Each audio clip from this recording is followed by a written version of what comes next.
single dad saw poor twin girls abandoned and starving on Christmas Eve. The truth left him stunned. Snowflakes drifted through the icy night like shards of frozen glass, settling over the quiet road as Daniel drove slowly through the storm, his truck headlights cutting through the white darkness. Christmas Eve had always felt heavier since his wife passed away 3 years ago, leaving him to raise his little son, Noah, alone. But tonight, as he drove home from the late shift at the mechanic shop, something felt different, something unsettling in the air, like the night was holding its breath.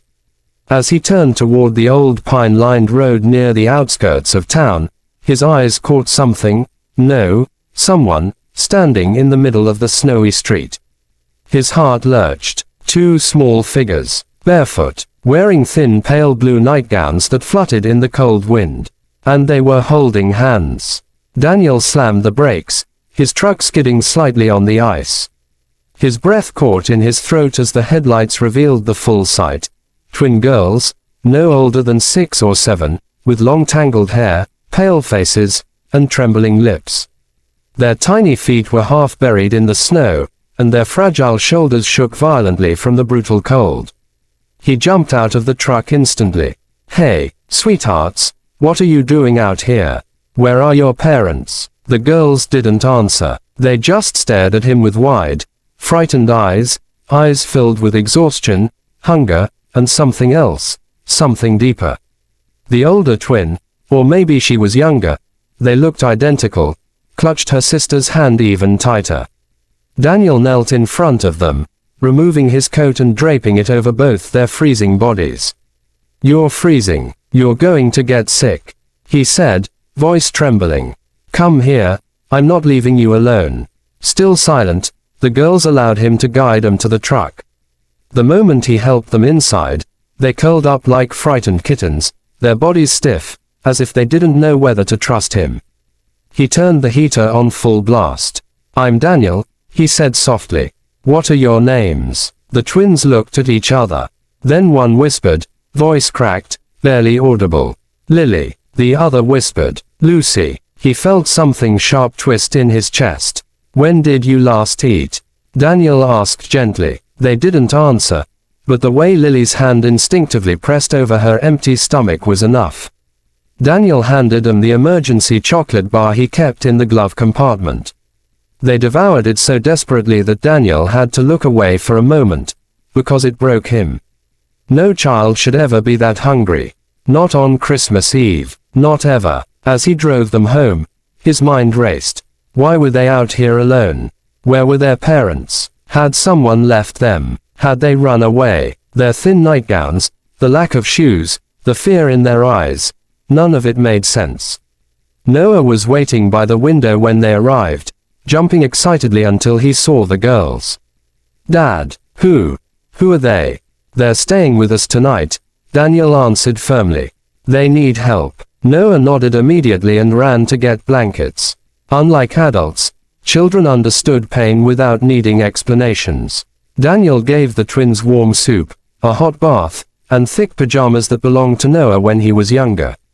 Slowly, they opened up just a little, enough for Daniel to notice the bruises on Lucy's arms, the scratch marks on Lily's neck, the fear that flashed every time he gently raised his hands to tuck their hair away. Someone had hurt them. When he finally tucked them into the guest bed, the sisters clung to each other tightly, as if terrified the world would take one away from the other. Just before falling asleep, Lily whispered, "Please don't take us back. Please." Daniel froze. "Back where?" he whispered. Neither answered. They just cried silently, and Daniel knew he had to find the truth. Because whatever had happened to these little girls, it was far worse than he imagined. Daniel barely slept that night, the girls' whispered plea haunting him like a cold hand gripping his heart. At dawn, the house smelled of cocoa and pancakes, Noah's attempt to help. But the twins sat at the table stiffly, shoulders hunched, eyes darting to the door as if expecting a monster to walk in at any moment. Daniel sat across from them slowly. "Lily, Lucy, please. I need to know what happened. I want to help you." The girls looked at each other, fear rising like a shadow. Finally, Lucy swallowed hard. Mommy told us to wait. Lily continued. She said she'd come back, but she didn't. Daniel felt his chest tighten. How long were you waiting? Lucy's little voice cracked. Since last night. We walked, and then it snowed, and we got lost. Abandoned. The word hit Daniel like a punch. Where is your mother now? He asked softly. Lily burst into tears. She said she couldn't take care of us anymore. She said we'd be better off alone. Daniel closed his eyes, pain burning behind them. What kind of life had these girls lived? What had pushed their mother to abandon them on a freezing road? He called CPS immediately. But when the officers arrived and heard the full story, something shocking came to light. The twins' mother wasn't a heartless monster. She was missing. She had been reported lost 2 days earlier after fleeing an abusive partner. The girls had been trying to escape with her when they were separated during the storm. We think she might still be out there, the officer said gravely. But we haven't found her. The twins' tears started again. Please find Mommy, they whispered. Daniel knew what he had to do. He grabbed his jacket. I'm going with the search team. Hours passed. They combed the forest, calling out the mother's name again and again. The storm had wiped away footprints, and hope was fading like the dimming daylight, until Daniel spotted something near a fallen tree. A woman, barely conscious, covered in frost, shivering violently.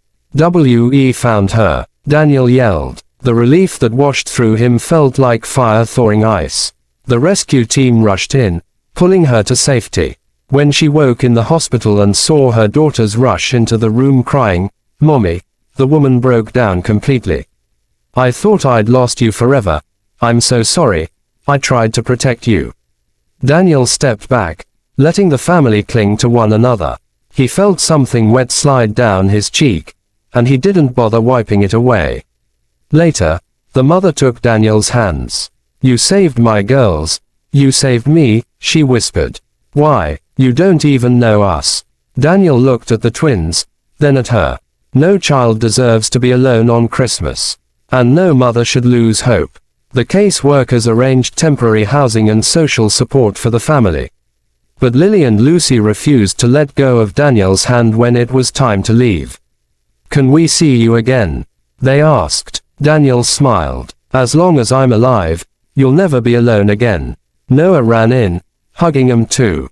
You're part of our family now. And for the first time in years, Christmas didn't feel cold. It felt warm. It felt whole. It felt like a miracle. Sparkles, if you enjoyed this story, don't forget to like, share and subscribe. Your support helps us bring more emotional, inspiring stories to life. Sparkles.